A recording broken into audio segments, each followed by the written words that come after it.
특별 새벽 기도회를 통하여 주님의 기쁨이 되는 것이 무엇인지, 또 주님의 기쁨이 될 때 어떤 일들이 일어나는지, 그리고 언제 어떻게 주님의 기쁨이 되는지에 대해서 많은 것들을 배웠습니다.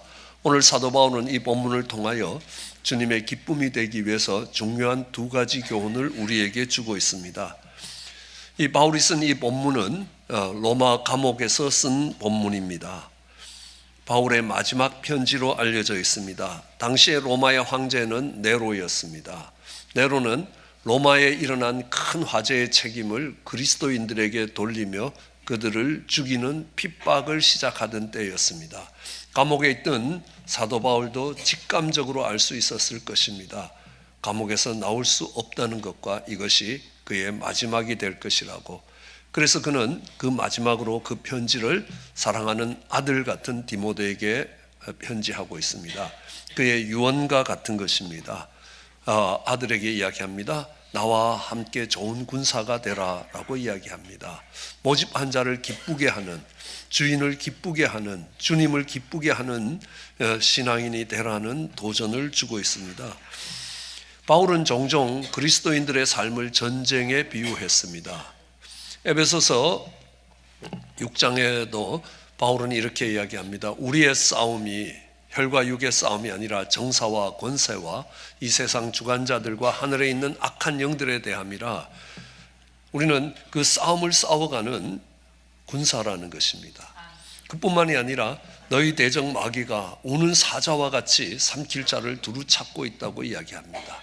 부부싸움을 하고도 해가 지기 전까지 화해를 하라. 그렇지 않으면 마귀가 그 틈을 탈 것이라 라고 이야기합니다. 그 영적인 전쟁을 치루어가는 우리들입니다. 그 바울은 주님의 이름을 만군의 여호와라고 부르고 있습니다. 다윗도 골리앗과 싸우러 나갈 때 만군의 여호와의 이름으로 나간다. 모든 군인들의 머리가 되시는 우리 하느님이시라는 의미입니다. 모든 선지자들이, 거의 모든 선지자들이 하느님의 이름을 만군의 여호와라, 군대의 하느님이라 라고 이야기합니다. 우리는 예수 그리스도를 우리의 주로 고백하고 있습니다. 주는 그리스도요 살아계신 하느님의 아들입니다. 이 신앙의 고백을 하는 사람들을 우리는 그리스도인들이라 라고 이야기합니다. 그리스도인들의 주가 그리스도입니다. 하나님이 우리의 왕이 되신다는 고백입니다. 우리는 그 왕의 이름과 왕의 명예와 왕의 나라를 수호하기 위해서 싸우는 군사의 모습이라는 것입니다. 그 싸움을 싸워가는 디모데에게 이제 이 땅에서 그의 사명을 마치면서 떠나가면서 마지막으로 하는 부탁입니다. 전쟁에 이기고 승리하고 주님의 기쁨이 되도록 부탁하는 것입니다. 우리는 이 전쟁에서 이기기 위해서 여러 가지 조건들이 필요합니다. 가장 중요한 것은 명분이 분명해야 됩니다. 그 전쟁을 이끌고 가는 훌륭한 지도자가, 지휘관이 있어야 되는 것입니다. 그리고 좋은 전략과 전술이 있어야 되는 것입니다. 거기에 좋은 무기들과 또 확보된 보급 체계가 있어야 이 전쟁에 승리할 수 있습니다. 그러나 무엇보다도 중요한 것은 좋은 군사가 있어야 되는 것입니다. 오늘 월남전을 통하여 아주 소중한 교훈을 배울 수 있습니다. 월남전에는 분명한 명분이 있었습니다. 피해 학살을 하는 공산주의에서부터 그 백성들을 지켜내야 된다는 명분이 있었습니다. 좋은 지휘관들이 있었습니다. 2차 세계대전을 승리로 이끌었고 전쟁의 경험이 많았던 군사 지도자들이 있었습니다. 그리고 그들에게 좋은 전략과 전술이 있었습니다.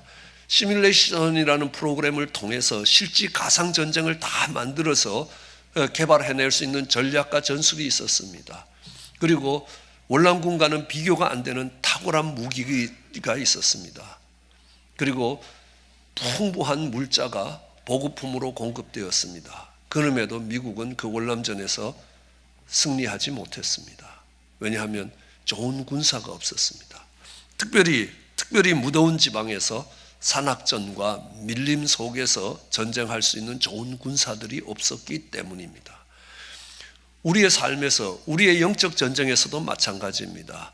죄에 묶여 종노릇을 하는 그들을 풀며 정말 죄에 종살이하는 사람들을 자유케 하는 참된 기쁨과 자유를 주기 위한 분명한 명분이 있습니다.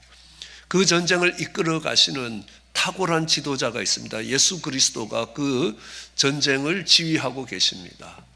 성경 속에는 그 전쟁에서 승리할 수 있는 많은 전략과 전술들이 거기에 기재되어 있습니다.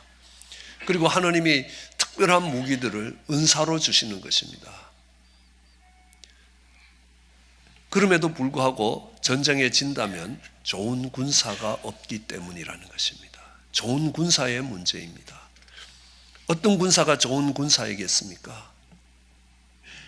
어떤 군사가 전쟁에 승리하여 그를 모집한 자를 기쁘게 하는 군사입니까? 많은 사람들이 있다고 해서 전쟁에 승리되는 것 아닙니다. 우리는 기돈의 300군사를 기억하고 있습니다. 12만 명이 넘는 미디안 군대를 무찔렀습니다. 다윗의 공적조서, 다윗의 나라를 세우는데 가장 수고를 많이 한 사람은 요셉 바세벳 같은 사람이라, 그는 한 번 전쟁에 나가서 800인을 쳐 죽였다라고 이야기합니다. 그 말은 우리에게 무엇을 이야기합니까? 그 혼자서 800명이 하는 못하는 일들을 혼자서 해내는 사람이라. 저는 교회를 섬기는 많은 성도님들 중에서도 그런 분들을 가끔씩 보게 되는 것입니다. 그 한 사람이 감당하는 일이 800명이 하는 일보다 더 많을 수 있다는 것입니다. 성경은 이야기합니다. 호흡이 코에 있는 인생은 수로 헤아릴 가치가 없다라고 이야기합니다.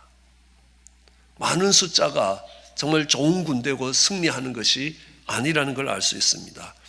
우리는 용맹스럽다고 전쟁에 승리할 수 있는 것도 아닙니다. 아무리 용맹스러운 군사들도 전쟁에 실패하는 경우들을 볼 수 있습니다. 이 스파르타 군대는 세계 역사가 생긴 이에 가장 강력한 군대였습니다. 그러나 그들이 전쟁에서 승리하지 못했다는 것들을 우리는 역사 속에서 잘 알 수 있습니다. 특별히 하느님의 사람들이, 정말 영적 전쟁을 하는 군사들이 전쟁에 승리하고 모집한 자를 기쁘게, 주님을 기쁘게 할 수 있는 군사로서의 승리를 이끌 수 있는 요인이 무엇인가? 오늘 성경은 우리에게 이야기합니다. 내 아들아, 내가 그리스도 예수 안에 있는 은혜 속에서 강하라는 것입니다. 은혜로 강해져야지 그 군대가 정말 좋은 군대가 되고 모집한 자를 기쁘게 하는, 승리하는 군사가 된다는 것들을 말씀합니다. 우리는 단련을 통해서, 여러 가지의 훈련을 통해서 강해지는 것 아닙니다. 은혜 속에서 강하다. 우리는 은혜 속에서 강한 군대를 기억할 때 아둘람 동굴의 400인을 기억합니다. 저희 아름다운 교회를 일컬을 때 아둘람 동굴의 400인처럼 되기를 기도하고 있습니다. 그 아둘람 동굴에 모인 400인들은요, 마음이 원통한 자들, 빚진 자들, 환난당한 자들입니다. 한마디로 말하면 지지리도 못난 사람들입니다. 능력이 없어서 많은 어려움들을 겪습니다. 경제적 능력이든 사회적 능력이든, 그리고 빚진 자, 돈 띠먹고 도망온 사람들입니다. 억울한 일이 있어도 하소연도 못하는 마음이 원통한 사람들입니다. 이 미국에서 억울한 일을 당해도 영어가 안 돼서 못 따질 때가 한두 번이 아닙니다. 지지리도 못난 사람들, 그럼에도 불구하고 그들은 다윗의 왕국을 세워갑니다. 다윗의 왕국을 세워가는 것뿐만 아니라 다윗을 왕국으로 세워가는 전쟁에서 단 한 번도 전쟁에 지지 않습니다. 단 한 번의 실패도 없었습니다. 그리고 그들은 하나님이 아브라함에게 약속하신 단에서부터 부엘세바까지, 유브라데 하수에서 지중해까지 그 약속의 땅들을 다 정복해냅니다. 그뿐만 아니라 그들은 전쟁에 나가서 승리했습니다. 그랬을 때에 성경은 다윗이 승리했다라고 이야기합니다.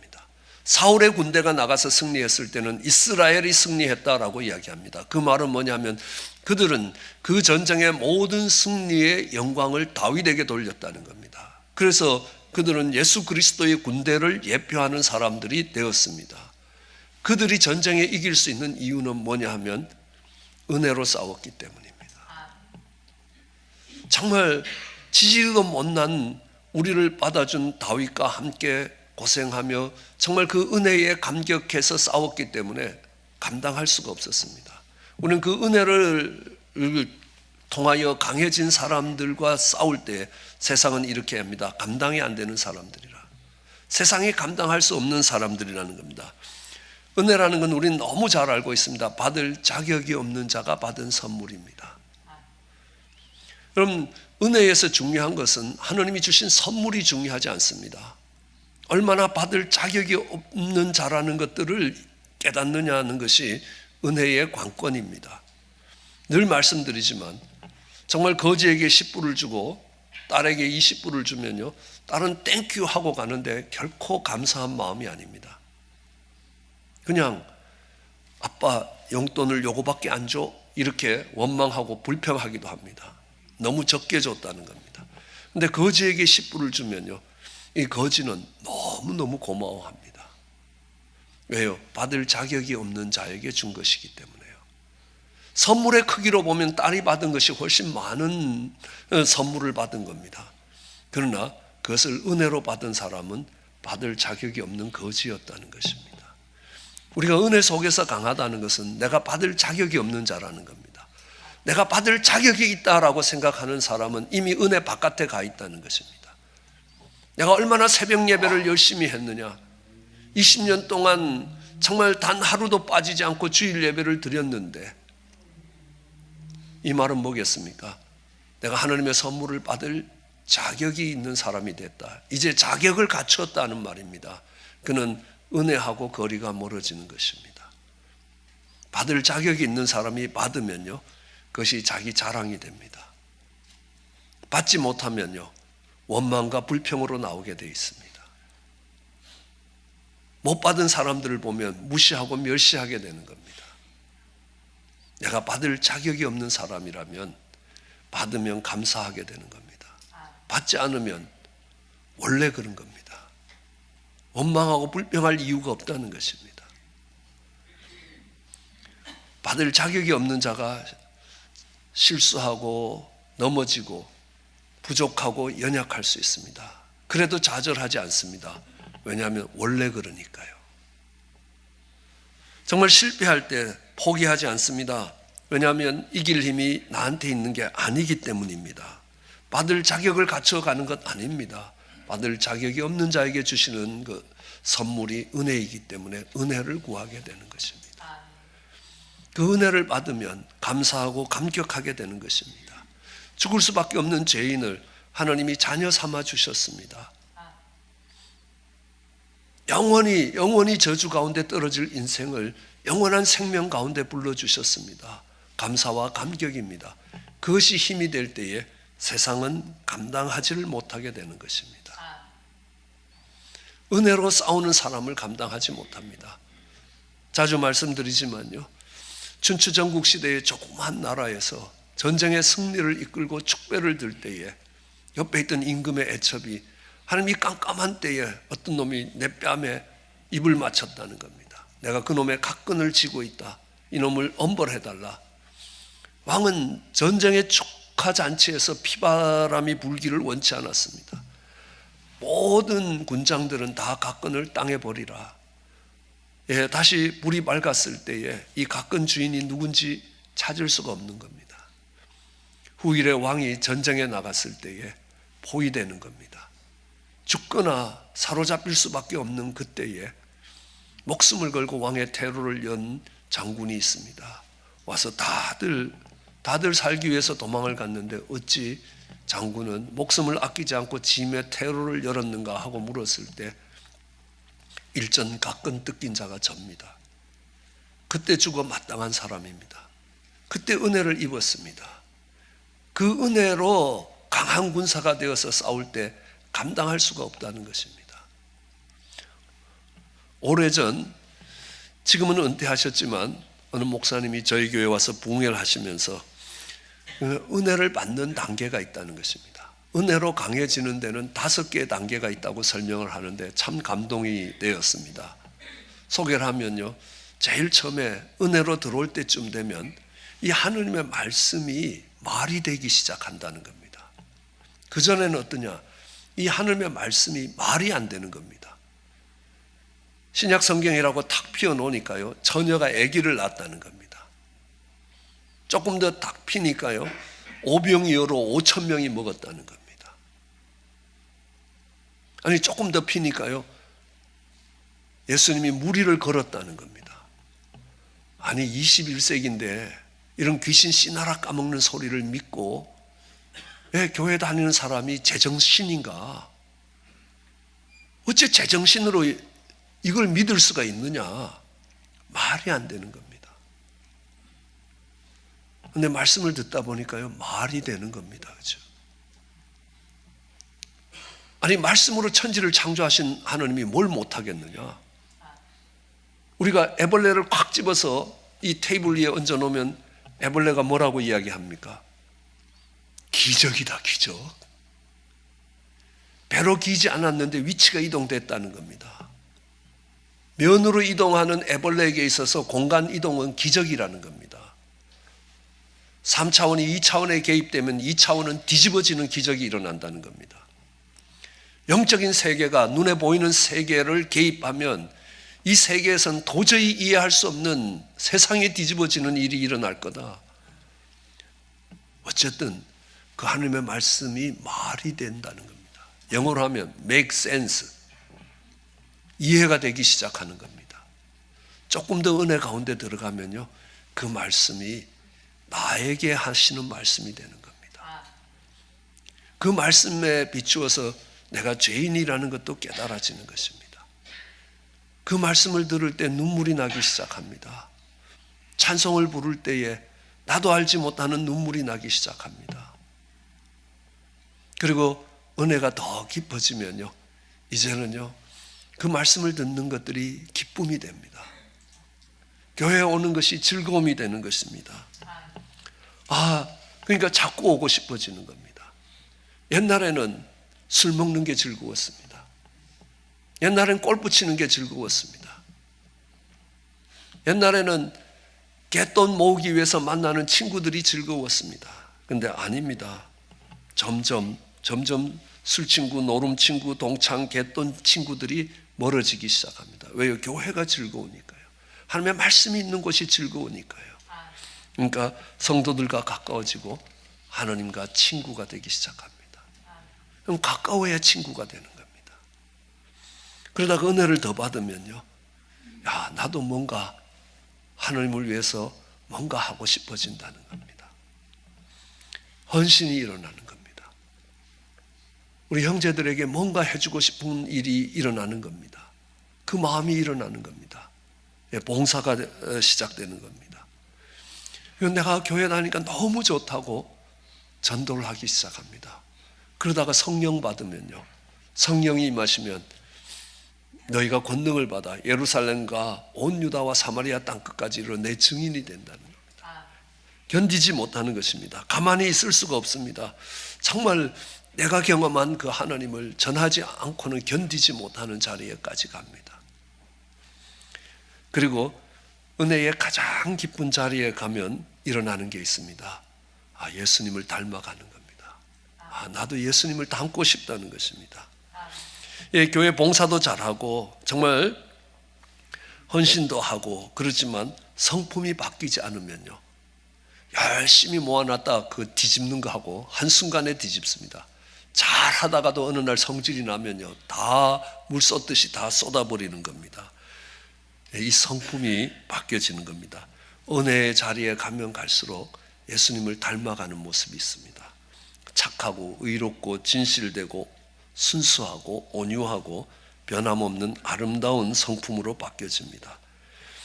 그러면요, 사람들이 이렇게 이야기합니다. 저 인간 교회 가더니만 딴 사람 됐다는 겁니다. 달라졌다는 겁니다.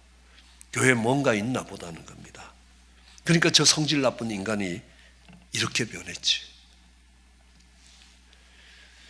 제가 매일 새벽 예배를 다닐 때 우리 어머님이 한국에서 다니러 오셨습니다. 아침에 일어나서 새벽 예배를 가는 저를 보더니만 어디 가느냐, 운동 가느냐, 그래서 새벽에 기도하러 교회 갑니다. 그랬더니만요, 우리 어머님이 하시는 말씀이 있었습니다. 네 하나님 대단한 하나님이시다. 내가 너를 30년 동안 깨웠는데 아침에 한 번도 못 깨웠는데 어째 네 하나님은 매일 아침에 깨우시냐는 겁니다. 달라진 삶입니다. 그러면서 네가 믿는 하나님을 내가 믿겠다라고 하시는 겁니다. 은혜가 깊어지는 모습입니다. 그 은혜 속에서 강한 군사가 되는 것입니다. 그 성품이 예수님을 닮아가면요, 그들을 통해 가정이 달라지고 그들을 통해 정말 그 회사들이 달라지는 것입니다. 직장이 달라지고 사회가 달라집니다. 그 사람을 통해 변화가 일어나기 시작한다는 겁니다. 부흥의 역사가 있습니다. 성숙한 그리스도인입니다. 바울은 그것을 일컬어서 은혜로 강해진 좋은 군사라는 겁니다. 그를 모집한 자를 기쁘게 하는, 그 하나님을 기쁘게 하는 좋은 군사라고 이야기합니다. 그런 군사가 되시기를 주의 이름으로 축원합니다. 다른 길이 없습니다. 은혜가 계속 쌓여갈 때입니다. 하나님의 말씀이 깨달아지고 그 말씀이 내게 적용되기 시작하고 그 말씀 가운데 기쁨을 누리기 시작하고 정말 이제는 하나님을 기쁘게 해드리고자 하는 마음을 가지고 예수님을 닮아갈 때에 그는 은혜 속에서 강한 군사가 되는 것입니다. 은혜와 같이 가야 되는 것이 있습니다. 뭐냐 하면요, 충성이라는 겁니다. 바울도 이야기합니다. 충성된 자에게 네가 이것을 부탁하라라고 이야기합니다. 여러분, 어떤 일을 같이 할 때 우리는 그것을 동업이라고 이야기합니다. 동업할 때 어떤 사람을 찾으시겠습니까? 많은 돈을 가진 사람들요? 재능이 탁월한 사람들? 아닙니다. 충성스러운 사람이 필요합니다. 믿을 수 있는 사람이 필요합니다. 좋을 때나 나쁠 때나 항상 믿음직한 사람이 필요합니다. 아니, 끝까지 같이 갈 수 있는 사람이 필요하지 않습니까? 여러분, 카네기라는 사람은 그의 묘비에다가 이렇게 적어놨습니다. 사람 보는 눈이 있는 사람이라는 겁니다. 자신은 자기보다 탁월한 사람들을 찾아서 그들과 함께 일해서 많은 아름다운 결과를 만들어낸 사람이라고 스스로 자부하는 사람입니다. 그런 카네기가, 미국의 강철왕으로 알려진 카네기가 정말 그가 은퇴를 하고 자기가 세웠던 베들레헴 철강이라는 회사를 누구에게 맡기느냐 하면 그의 아들도 아니고 그의 비서로 일했던 찰스 스왑이라는 사람에게 맡깁니다. 원래 이 찰스 스왑은 이 베들레헴 철강의 그 공장 마당을 청소하는 청소부로 일용직으로 고용됐습니다. 그가 열심히 청소했습니다. 그리고 시간이 남으면 공장 안까지 가서 공장 안도 깨끗하게 치웠습니다. 그래서 사람들이 참 성실하고 열심히 일하는 그를 정식 직원으로 채용했습니다. 그는 맡은 일에 성실했습니다. 충성스러웠습니다. 그래서 열심히 해서 카네기의 눈에 들어서 카네기 비서로 일했습니다. 카네기를 그림자처럼 따랐습니다. 그를 베들레헴 철강 후임자로 임명했을 때 찰스 스왑은 그럽니다. 나는 국민학교도 못 나온 사람이라는 겁니다. 나 같은 사람은 이 회사를 이끌어갈 수가 없다라고 이야기합니다. 그때 카네기가 이야기합니다. 카네기는 사람 보는 눈이 있는 사람이라고. 똑똑한 사람은 돈 주고 사올 수 있지만 너처럼 성실하고 충실한 사람은 없다는 겁니다. 네가 이 베들레헴 철강을 맡으라는 겁니다. 그가 베들레헴 철강을 맡아서 오늘날의 US 스틸이라는 회사입니다. 그 회사를 세계적인 회사로 키우고 미국의 철강 산업을 일으켰고 미국의 근대화를 촉진했던 사람이 되는 겁니다. 카네기 눈이 틀리지 않았습니다. 그의 아들보다도 그는 충성스럽고 성실한 사람을 세웠던 것입니다. 여러분, 정말 특수 요원들을 훈련시킵니다. 저는 그런 부대에서 군대 생활을 했습니다.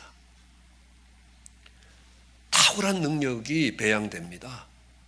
40km 군장을 하고 모래주머니를 하고 산을 뛰어도 우리가 평지 뛰는 것보다 더 빠르게 뜁니다. 그렇게 훈련을 시켜서 북쪽으로 공작원으로 파송합니다. 그런데 가서 자수해버립니다. 그러면 어떤 결과가 나옵니까? 많은 시간과 돈과 노력을 통해서요, 적군을 양성한 겁니다. 왜요? 충성스러운 군대를 양성해야 되는 겁니다. 탁월한 군대가 아니라는 겁니다.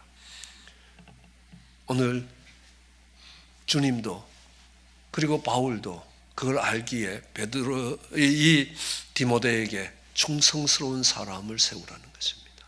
충성스러운 사람에게 부탁하라는 것입니다. 탁월함이 아니라는 겁니다. 여러분, 용병은 돈을 받고 싸우는 사람들입니다. 그들은요, 대가를 받고 싸우기 때문에 그들이 원하는 바가 채워지지 않으면 더 이상 싸우지 않습니다. 교회에 나와서 영적인 싸움을 싸우는 사람들이, 용병처럼 싸우는 사람들이 얼마나 많은지 모르겠습니다. 왜 싸우느냐는 겁니다. 내 이익이 부합되기 때문에 싸운다는 겁니다. 하나님이 나를 기쁘게 만들어 주기를 원하십니까? 내가 하나님을 기쁘게 만들기를 원합니까? 아마 이 질문을 받으면서 여러분의 자녀가 어떻게 살기를 원하십니까? 아버지가 나의 기쁨이 되기를 원한다. 아니면 내가 아버지의 기쁨이 되기를 원한다. 다른 겁니다. 죽을 때까지 아들 용돈 주고 생활비 줘야 되는 그런 아들이 그렇게 살면 좋으시겠습니까? 아니면 그 아들이 정말 조금이라도 수고와 노력을 가지고 우리 부모님 용돈을 드리면 좋겠습니까? 저도 아직 자녀들에게 용돈을 줄 수 있는 처지에 있습니다. 그러나 그 자녀들이 주는 용돈이 얼마나 행복한지 아십니까? 얼마나 저를 기쁘게 만드는지 돈을 받아서만은 아닙니다. 그 부모님에게 용돈을 드릴 만큼 정말 배려가 되고 성장했다는 겁니다. 언제나 손 내미는 아들이 아니라, 언제나 손 내미는 자녀가 아니라 부모에게 기쁨이 되고 부모에게 용돈 드릴 수 있는 자녀가 되면요, 성숙했다라는 것들을 알 수 있습니다. 내 기쁨을 위해서 일하시겠습니까? 아니요. 하나님의 좋은 군사는 정말 모집한 자의 기쁨이 되어야 되는 겁니다. 우리를 모집한 자를 기쁘게 하는 좋은 군사라는 겁니다. 하나님을 기쁘시게 만들어가는 겁니다. 하나님 때문에 내가 기뻐지기를 원하는 것이 아니라 하나님의 기쁨이 되는 겁니다. 그러니까 자기 생활에 얽매이는 자가 없는 겁니다. 내 기쁨과 내 생활에 매여 있으면 하나님의 기쁨이 되기가 어렵다는 것입니다. 가라 하면 가는 겁니다. 서라 하면 서는 겁니다. 내가 생각해서 가고 싶을 때 가고 내가 생각해서 서고 싶을 때 서는 것 아니라는 겁니다. 충성스러운 사람은요, 그 말씀을 따라가는 겁니다. 그를 충성스럽다 하지 않습니까? 이 충성스러운 사람들의 속에 떠날 수 있는 훈련이 필요합니다. 내 기쁨을 위해서가 아니라 하나님의 기쁨을 위해서 떠날 수 있는 사람입니다. 아브라함 본토 친척 아비집을 떠납니다. 갈대아 우를 떠나는 겁니다. 하란을 떠나는 겁니다. 우리 빌립 집사를 보더라도요, 그 부흥하는 사마리아 교회를 놓고 광야로 떠납니다. 그저 이디오피아 내시를 만나고 그에게 복음을 전할 수 있고 새로운 역사를 시작할 수 있게 되는 것입니다. 내 기쁨을 위해서, 내 삶의 보람을 위해서 사마리아 성에 남아있는 게 훨씬 좋습니다. 훨씬 더 큰 영향력입니다. 많은 사람들에게 미칠 수 있는 영향입니다. 그러나 하나님의 기쁨이 되는 군사는 아닙니다. 이디오피아 내시는 이디오피아에서 마차를 타고 예루살렘에 왔습니다. 빌립은 사마리아에 있었습니다. 이 사마리아는 북쪽 수도였고 예루살렘은 남쪽 수도입니다. 한참 이쪽에 있습니다. 한 사람은 걸어야 되고 한 사람은 마차를 타는 겁니다. 그러면요, 어쩌면 이 내시가 예루살렘에 오기도 전에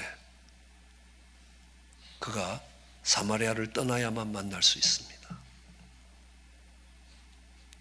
그 충성스러운 사람이 아니면 하나님의 역사가 일어나지 않는다. 우리는 그를 충성스러운 사람이라 자기 생활에 얽매이지 않는다는 겁니다. 매여 있지 않는 군사였기 때문에 그렇습니다. 하나님이 부르시면 놓고 갈 수 있었다는 것입니다. 인생을 살며 떠나지 못하면 하나님의 기쁨이 되지 못합니다. 어린아이와 같은 모습을 벗어나기 어렵습니다. 오늘 주님의 기쁨이 되는 좋은 군사를 일컬어서 믿음을 경주하는 경주자에 비유합니다. 왜 갑자기 좋은 군사가 되라라고 하다가 경기자를 이야기하고 농부를 이야기하냐는 겁니다. 우리는 영적 전쟁을 치루어가는 이 성도로서 악한 영들에 대해서 군사로 서 있는 것입니다. 그러나 하나님의 부르심에 대해서는 경기자입니다. 하나님이 우리에게 주신 길을 달려가는 겁니다. 고린도서는 우리에게 이야기합니다. 경기장에 많은 경기자가 있다는 겁니다. 그렇지만 승리하는 자는 한 사람이라는 겁니다. 많은 사람이 있지만 그 주님의 부르심을 따라 달려가는 사람은 많지 않다는 것입니다. 그 군사는 다르게 하면 하나님이 내게 주신 길을 달려가는 경기자입니다. 그 군사이기도 하지만 그는 정말 그 형제들을 세우고 일으키는 사람을 낚는 업으로서 농부라는 것입니다. 여러분, 군사와 경기자와 농부에게 공통점이 있습니다. 뭐냐면 이들은 땀을 흘린다는 겁니다. 군인은 훈련을 받습니다. 땀 흘리며 훈련을 받습니다. 그 땀을 흘리지 않으면 전쟁에서 피를 흘리게 될 것입니다. 여러분, 경기자가 경기에 나가서 열심히 달리는 것 필요합니다. 그러나 그보다 더 필요한 것은 훈련입니다. 100m를 달리든 마라톤을 달리든 그들은 평소에 훈련해야 됩니다. 평소에 땀 흘려야 됩니다. 땀만 흘리는 게 아닙니다. 절제해야 됩니다. 하고 싶은 대로 하면 안 됩니다. 먹고 싶은 대로 먹으면 안 되는 겁니다. 하고 싶은 대로 하면 경기에 승리할 수 없습니다. 농부요? 피곤하다고 쉴 수가 없습니다. 때가 되면 거름 줘야 되고, 때가 되면 밭을 갈고 씨를 뿌려야 되고, 때가 되면 잡초를 뽑아줘야 되는 겁니다. 뜨거운 태양 아래서 곡식이 익어가지만 잡초도 같이 자란다는 겁니다. 그걸 뽑아줘야만 좋은 수확을 거둘 수 있다는 겁니다. 땀 흘리기를 아끼는 그 농부는 절대로 많은 수확을 거둘 수 없다는 것들을 알 수 있습니다. 준비를 소홀히 하지 않습니다. 우리는 이걸 들어서 자기 일에 충성스러웠다라고 이야기하는 것입니다. 여러분, 그 충성스러운 것 무엇으로 확인할 수 있습니까? 아름다운 결과를 위해서 땀 흘리는 모습이 있냐는 겁니다. 내가 내 인생의 아름다운 결과를 위해서 포기하는 것들이 있느냐는 겁니다. 그 일에만 충성스러운 것입니다. 내가 그 일을 위해서 정말 경기자가 먹고 싶은 거 먹지 않고 하고 싶은 거 하지 않는 것처럼 내가 내 인생을 즐겁게 만들 것들을 포기하는 그 모습 속에서 하나님은 하나님이 맡기신 일에 충성스럽다라고 이야기합니다. 이 충성스러운 사람들은 잘 알고 있습니다. 아무리 군사훈련을 받아도 살아남는 건 하나님의 은혜입니다. 아무리 경기자가 열심히 경기해도 정말 그날 아침 컨디션이 달라질 수 있습니다. 우승하는 것은 하나님의 은혜라는 것입니다. 아무리 농부가 수고해도 기후가 도와줘야 합니다. 태풍이 불어오면 농사한 것들이 다 날아갈 수도 있습니다. 그가 수고하지만 수확을 거두는 것은 하나님의 은혜라는 것입니다. 하나님의 기쁨이 되는 군사는요, 하나님의 은혜로 강해지는 겁니다. 그렇지만 그 은혜가 다 모든 것을 책임지는 것 아니라는 겁니다. 그 결과를 위해서 땀 흘리는 군사요, 땀 흘리는 경기자요, 땀 흘리는 농부라는 것입니다.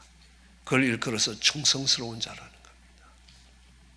그 일에 충성되지 않는 사람이 그 일 때문에 땀 흘리겠습니까? 안 합니다. 힘들면 포기할 겁니다. 그러나 그 일에 충성스러운 사람은 어떤 어려움이 있더라도 끝까지 가는 것입니다.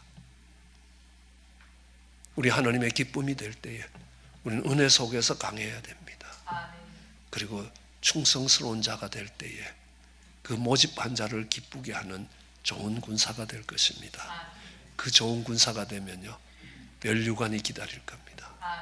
경기에 승리한 자에게 주시는 면류관이 있을 것입니다. 예, 농부처럼 풍성한 수확이 있을 것입니다. 의의 열매를 가득 안고 땅끝에서 주님 오실 날을 기다릴 수 있는 사람이 될 것입니다. 그러면 주님의 기쁨이 되는 좋은 군사일 것입니다. 그런 은혜가 우리 모두에게 있기를 주의 이름으로 축원합니다. 기도하겠습니다.